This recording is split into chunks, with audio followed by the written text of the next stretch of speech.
when the Islamic warrior Saladin conquered the Crusaders and took control of Jerusalem, all right, he entered into an agreement that the Muslims would protect the Christian churches. And so he appointed 2 Muslim families. Both of these families have been in Jerusalem for, close to 1,000 years. And each generation has passed down the key. The key. Right. The physical key. Mr. Judah said that the key he presently has is 800 years old. It's incredible. He had another key, but it broke.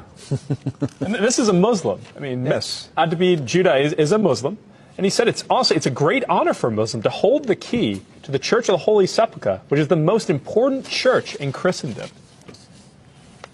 That's not disrespect. That's, we don't hear this in America. We don't hear, because what we have been told is Christian Americans, and you should hate Muslims, you should kill Muslims, because they're going to tear down all the churches. Yes. and basically just ransack them and everything else. But here we have 2 families that for nearly 1,000 years have actually been watching over Christian churches. That's right. So who planted into our minds here in America that we should hate and kill Muslims? Who planted that thought in our head? Because it came into our society after 9/11. That's correct. So 9/11 was a calculated, planned operation, and it changed everything in our country. And so we were saturated with media propaganda, which who owns the media in this country? So we were saturated with this media propaganda.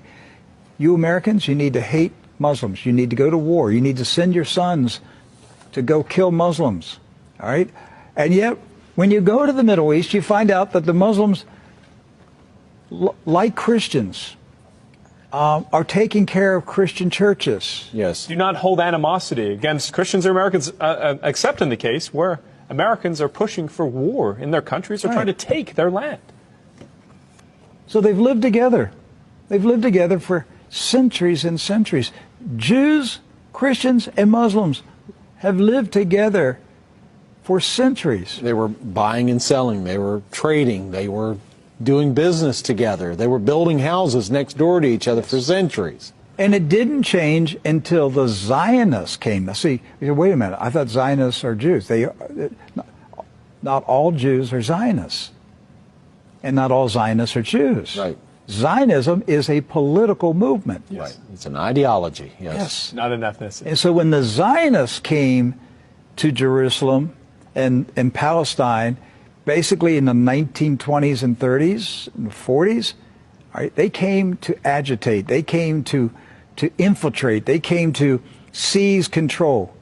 And so they formed paramilitary groups, like Irgun. And that's where Ariel Sharon and Menachem Begin, and these guys were young terrorists. Yes. That's right. And so there's where the hatred started to come in. The fighting, the animosity, the bitterness.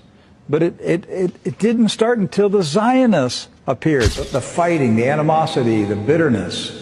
But it didn't start until the Zionists